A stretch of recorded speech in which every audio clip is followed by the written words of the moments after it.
Terima kasih.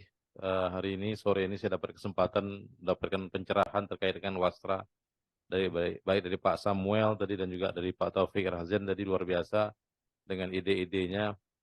Eh, Memang menjadi tantangan tersendiri bagi kami pemerintah daerah, Pak Nanang dan Pak Taufik serta Pak Samuel, dalam rangka melestarikan Wastra khususnya yang Nusantara yang ada di daerah kami ini. Karena memang walaupun tenun songket siak ini berasal dari Terengganu, tapi dalam perjalanannya sudah bermutasi dan berevolusi dan sekarang memiliki nama tersendiri yang kalau kita pelajari atau kalau kita lihat di negeri asalnya di Terengganu, Malaysia sana itu ada beberapa motif yang sama, tetapi ketika kita dampingkan antara tenun siak dengan tenun Terengganu itu jelas beda. Di Malaysia itu perkembangannya dengan corak yang berbeda, warna yang lebih beragam. Eh, di Siak ini masih mempertahankan warnanya itu cuman tak banyak gitu kan. Penggunaan benang emas atau benang perak atau kemudian bisa di apalah bisa dihitung lah tak sampai jari sebelah warnanya itu. Tapi kalau di Malaysia sudah beragam dan masih mempertahankan motif-motif tradisi yang syarat dengan kandungan makna. Dan betul kata Pak Taufik tadi saya belum mengelaborasi lebih banyak bahwa motif-motif yang digunakan di dalam tenun siak itu juga menjadi lingua franca. Gitu. Bahkan cara memakai kain sendiri pun itu menjadi salah satu bahasa. Eh, Kalau kain itu di atas lutut, itu kalau di siak, itu berarti seorang itu adalah masih bujangan, gitu, belum menikah. Tapi ketika kain itu sudah di bawah lutut, orang itu sudah menikah. Jadi kalau jumpa sama orang laki-laki yang kainnya di bawah lutut, jangan coba-coba digoda oleh cewek. Karena itu sudah menikah. Tapi kalau dia sengaja menggunakan kain di atas lutut, itu berarti menandakan bahwa dia masih bisa untuk dilamar atau masih bujang. Nah, itu saya sepakat sekali bahwa memang bahwa wastra ini menjadi sebuah lingua franca. Nah, problem atau tantangan yang dihadapi oleh pemerintah daerah adalah bagaimana melestarikan penggiatnya.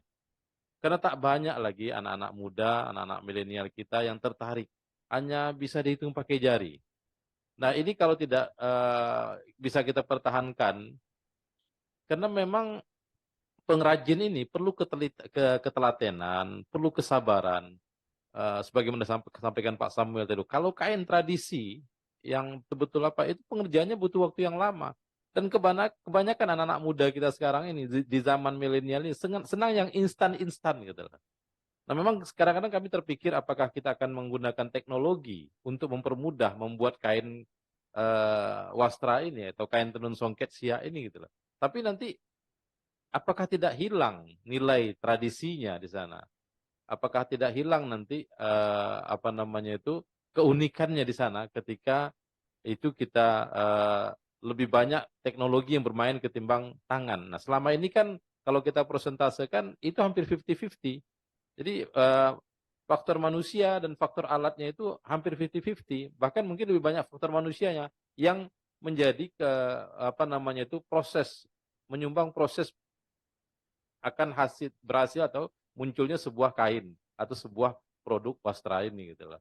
Nah, ini yang menjadi tantangan dan ini yang saya rasa kami pemerintah daerah perlu dapat masukan atau mungkin dari success story yang ada di daerah-daerah lain bagaimana anak-anak muda mereka ini masih berminat dan apa namanya itu ingin mempertahankan wastra ini atau kayak seperti kami di Siak ini adalah tenun Siak ini. Terus terang saja eh, sekarang ini ya generasi-generasi masih adalah generasi muda, tapi ke depan ini kita khawatir bahwa 10-20 tahun yang akan datang ini sudah tidak ada lagi anak-anak Siak lah khususnya atau mungkin saya tidak tahu apakah daerah lain juga mengalami hal yang sama yang tertarik lagi untuk menggiat dalam hal tenun songket ataupun wastra tradisi yang ada di Nusantara ini.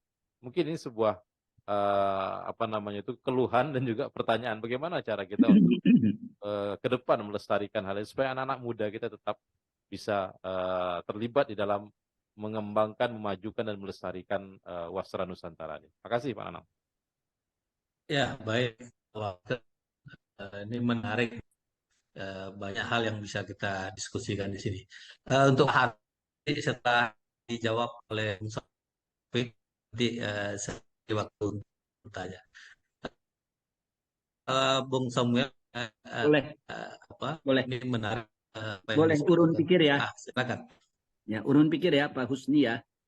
Jadi memang seperti yang tadi disampaikan Pak Husni, apakah atau bagaimana anak-anak milenial sekarang ini untuk bisa menyukai kembali, atau bagaimana kita bisa bertahan 20 tahun ke depan mereka tidak akan meninggalkan. Ini sebetulnya hal yang sudah sejak 5 tahun lalu, itu saya selalu sampaikan kepada para pengrajin wastra, batik maupun tenun. Jadi saya sampaikan kepada mereka, buka ruang untuk generasi muda turut memberikan masukan mereka. Jadi kita mesti akui bahwa wastra yang kita miliki sekarang, ini adalah warisan dari masa lalu yang praktis tidak berkembang. Ya, isen-isennya, motifnya, filosofi dari motifnya, kemudian penggambaran dari motif untuk menyampaikan sesuatu. Jadi misalkan kita ada lihat pucuk rebung ya di kain-kain kita, kemudian tumpal dari kain kita, isian dari motif tersebut, kemudian keterwakilan dari filosofi buaya di tenun ikat di Sumba, filosofi dari kura-kura, filosofi dari itu ya, dari berbagai hal ini. Ini terus terang kalau yang pendapat saya ini adalah penggambaran untuk mewakili periode yang lalu. Nah, periode yang sekarang ini harusnya menggunakan isen-isen apa? Ini yang menurut saya generasi mudanya harus diajak bicara. Bahkan saya menyampaikan kepada teman-teman para pembatik, karena pasar kita yang kemudian berdasarkan demografi ini adalah generasi muda, sudah harus memberikan ruang kepada para artisan dari produktivitas itu, berikan ruang 10-20% untuk motif-motif baru yang bukan dibikin dari pemikiran orang-orang yang sudah lewat zamannya. Sampai saat ini, para artisan atau kita-kita ini selalu berusaha untuk berpikir ini yang milenial akan suka. Kita bikin produk ini untuk milenial, untuk zilenial. Tapi yang berucap dan berlaku ini semuanya kita yang kolonial. Kita nggak melibatkan kaum milenial dan zilenial untuk turut berbicara. Sehingga milenial dan zilenial ini pada waktu mereka melihat kain-kain tradisi kita, mereka tidak merasa ada guenya di situ. Itu bukan gue, bukan ekspresi gue. Kalau gue pakai kain tradisional itu, gue jadi kayak bapak gue, kayak ibu gue, kayak tante gue, kayak om gue. Karena nggak ada guenya di situ. Nah, ini yang menurut saya kita harus segera lakukan memberikan ruang ini. Dan kita memang perlu akui di wastra-wastra kita yang sampai saat ini itu adalah sebuah kain yang bercerita, tapi cerita yang dihadirkan di kain tersebut sifatnya kompleks dan sifatnya adalah cerita panjang. Sedangkan kalau kita melihat attitude dari generasi saat ini, itu sangat segmented menurut saya. Ya, mereka tuh melihat cuplikan-cuplikan pendek. Karena berdasarkan apa yang mereka lihat di gadget, segala info itu tidak datang dari A sampai Z. Ya, mereka membaca A sampai C aja udah nangkep. Message-nya apa sih yang mau disampaikan? Nah, di masa yang lalu, kita ini memang sering sekali secara verbal menceritakan segala sesuatu secara panjang. Ya, secara beruntun dan panjang. Dan itu tercermin di sebuah wastra yang kita produksi. Sehingga kalau kita melihat sebuah tenun ikat, dia berceritanya cukup panjang. Kita melihat sebuah batik, dia berceritanya panjang. Kita melihat songket, juga hal yang sama. Nah, ini mungkin usulan saya, saat ini libatkan generasi muda, ajak bicara untuk menentukan motif-motif apa ke depan yang sekiranya bisa menjadi atau mewakili ekspresi mereka. Juga masalah warna, seperti yang tadi Pak Husni sampaikan, bedanya di sini dengan di Malaysia, mereka melakukan atau membuat presentasi atau pilihan-pilihan warna yang sangat banyak. Dan ini juga sebetulnya salah satu langkah. Ya, salah satu langkah bagaimana motif tradisi ini kemudian masuk ke berbagai kalangan melalui kesukaan orang pada warna. Ini juga adalah sebuah langkah, ya, sebuah alternatif. Kalau memang untuk mencari motif butuh waktu yang lebih panjang, motif kita bisa tetap, tapi warna kita yang harus berinovasi. Sehingga kalau di masa yang lalu, songket yang ada di Siak warnanya hijau tua, marun, kuning, ya, biru, misalkan ini warna-warna utama di Siak. Ini adalah untuk konsumsi yang memang sudah paham dan matang dengan songket Siak. Tapi kalau kemudian warna-warna ini mau dipaksakan agar generasi muda juga menyukai, susah terjadinya. Karena generasi muda ini tidak mengikuti sejarah dan tidak merasakan keberadaan warna-warna ini mewakili mereka. Jadi apa yang dilakukan pihak Malaysia ini betul. Ya, mereka masuk ke komunitas atau ke lingkungan-lingkungan generasi yang lebih muda dengan merubah warnanya. Tapi motifnya tetap seperti itu. Nah, intinya dari pembicaraan ini, kita tidak bisa mereka-reka, kita ini dalam arti kita yang komunitas atau kelompok kolonial, tidak bisa atau tidak perlu mereka-reka apa yang disukai oleh milenial dan zilenial. Tapi libatkan mereka langsung untuk menjadi bagian dari pemikir untuk wastra kita. Itu mungkin, Mas Nanang. Ya, terima kasih Bung Somel. Jadi kita harus juga melihat segmen generasi milenial ini dan generasi Z ya, Bung ya. Ya mudah-mudahan respon pengrajin juga mampu membaca permintaan pasar juga selain tetap konsisten terhadap pelestarian dari pakaian-pakaian tersebut. Pakaian Izin Mas Nanang, izin ya, sebentar. Sorry, maaf motong. ya silakan. Nah, memang di sini selagi ada kepala-kepala daerah atau wakil kepala daerah, memang menjadi penting pada waktu kita melibatkan zilenial-milenial ini. Kemudian pengrajin ini kan memang mereka hanya pelakunya ya. Tapi tentunya berbagai percobaan atau trial ini harus dibantu oleh subsidi pemerintah. Harus. Karena anak muda ini nggak mungkin kemudian bisa membiayai atau membeli, dan pengrajin tentunya tidak bisa kita minta untuk berkorban untuk membuat motif-motif yang belum tentu laku pada saat ini. Ya, karena ini adalah sebuah proses. Tapi harus dimulai. Makasih. Ya, ada intervensi dari pemerintah menyiapkan ruang-ruang untuk ekspresi dari para kalangan milenial ini ya. Baik, Taufik Razen. Iya, saya terpukau dengan anunya Bung Samuel sebenarnya. Itu benar juga apa yang dikatakan itu. Hanya menurut saya, dimanapun wastra itu adalah satu gramatika juga. Karena nggak mungkin kita akan mengikuti perubahan yang terus-menerus gitu loh. Perubahan itu ada. Nah, sehingga memang ada semacam tadi, kayak satu kelompok orang yang memantau secara terus-menerus.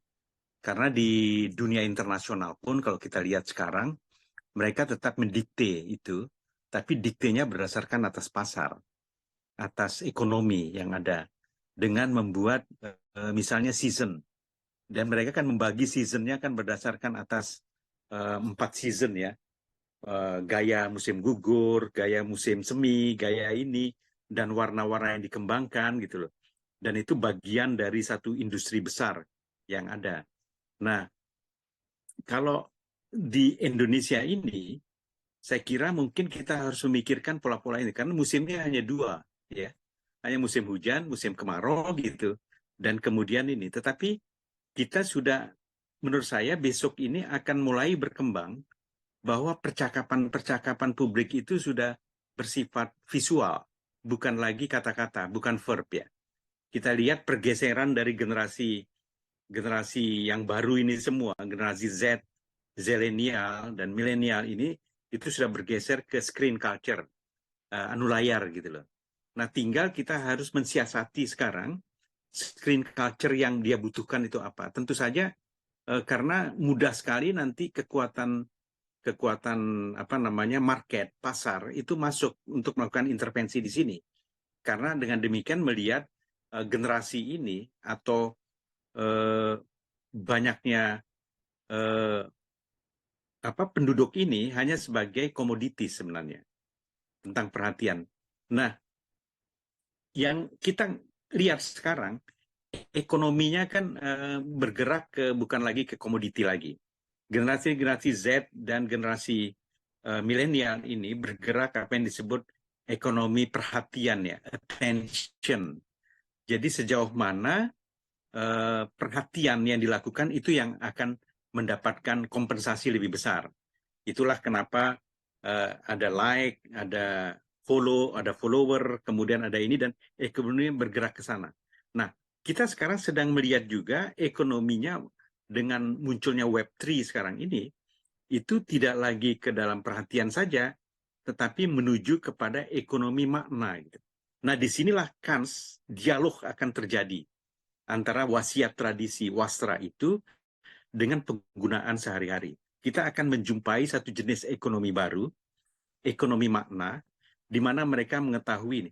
Nah, apa yang dilakukan oleh Dian, saya melihat, dengan dia terjun langsung ke daerah-daerah, tiba-tiba dia mengatakan, tadi itu, di Sanghyang, ada satu kampung yang khusus menenun hanya untuk kematian gitu. Itu kan sesuatu yang shocking sebenarnya ya. Tetapi juga itu menjadi menarik untuk dilihat. Dan orang akan melihat alternatif-alternatif pilihan yang banyak untuk melakukan itu. Jadi kita harus melihat keterlibatan para zilenial dan milenial ini betul-betul diarahkan kepada aspek makna. Karena pertukaran antara perhatian ya dengan makna atau informasi dengan nilai, tadi kalau perhatian itu, ekonomi sekarang itu lebih mengutamakan perhatian, bukan lagi komoditi, itu lebih mengutamakan informasi, dan kemudian yang ekonomi makna itu lebih berdasarkan atas nilai, maka kita harus bisa mengantisipasi aspek itu. Disinilah kemudian wastra itu bisa menjadi tulang punggung, tidak saja ekonomi, sosial, budaya yang ada. Ini dengan demikian satu lembaga yang secara khusus memikirkan, atau sekelompok orang secara khusus memikirkan tentang arah dari wastra ini, itu betul-betul perlu dibutuhkan. Karena kalau enggak, kita akan menyerahkan itu kepada dunia bisnis, dunia perdagangan, dunia ekonomi. Sayang, ini saya memang lama-lama perhatikan kenapa enggak ada di objek pemajuan kebudayaan ya. Oke, itu bisa dimasukkan di seni. Oke, itu bisa dimasukkan di teknologi tradisional.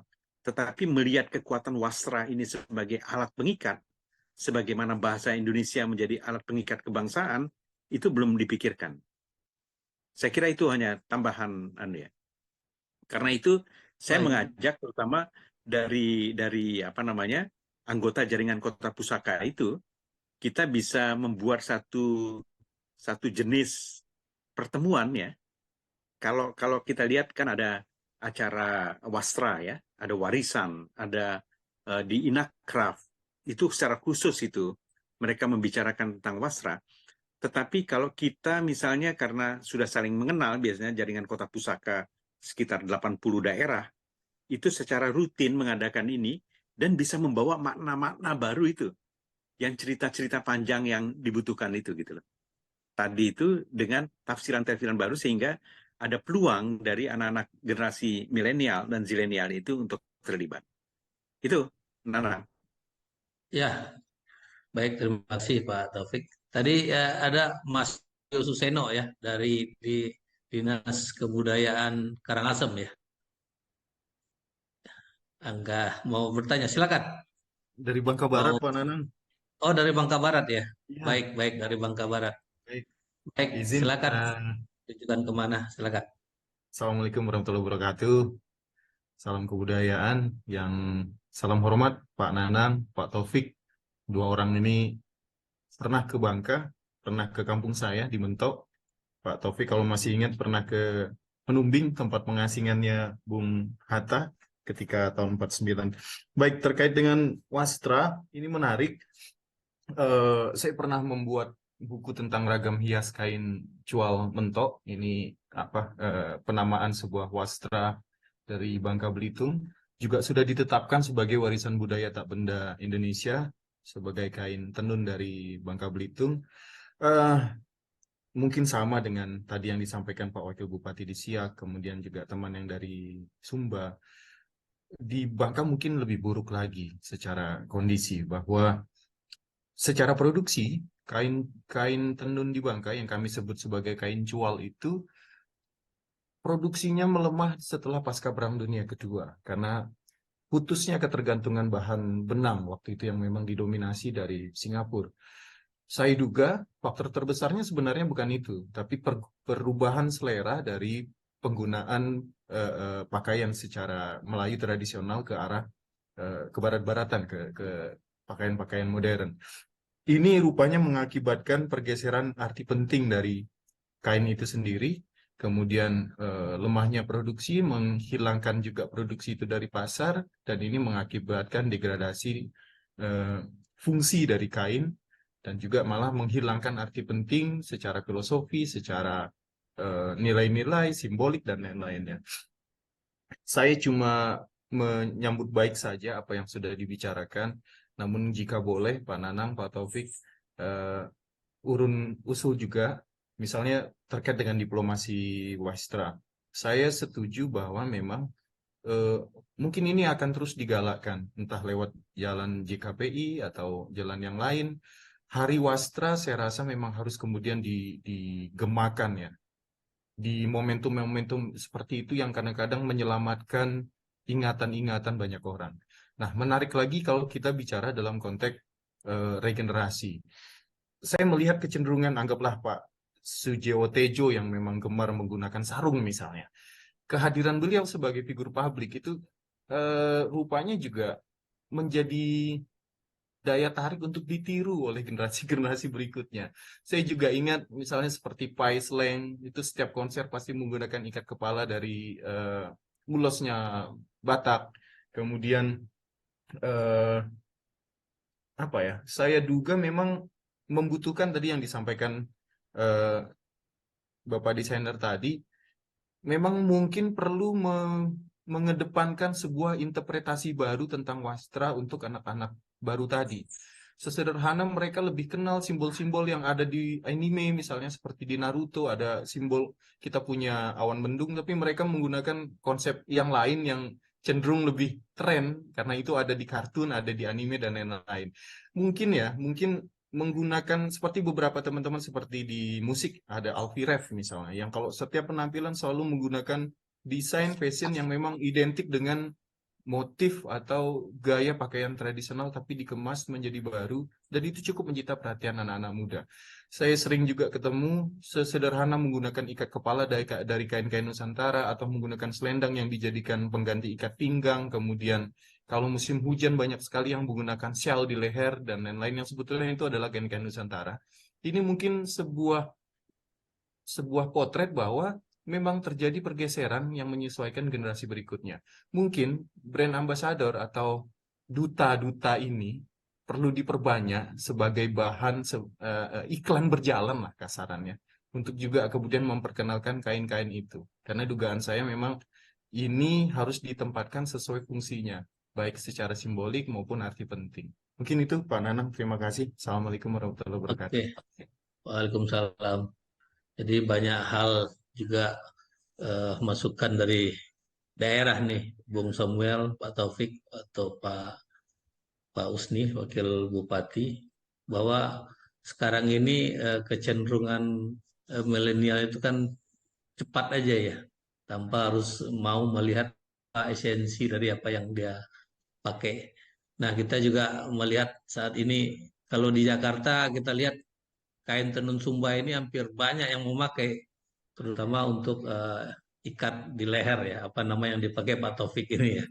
Nah, ini menjadi sebuah kekuatan sebetulnya, tetapi eh, seperti yang kita dengar tadi, kain cual kan banyak yang tidak tahu tuh. Kain cual ternyata sudah ditetapkan sebagai warisan budaya tak benda ya. Dan ini sebenarnya juga kementerian juga mempunyai eh, kekuatan harusnya memperkenalkan kain-kain yang lain. Nah, cual ini baru kita diingatkan nih. Ternyata kita nggak punya kain yang sudah ditetapkan. Berarti kan kain tersebut menjadi warisan budaya yang harus kelestariannya harus dipertahankan.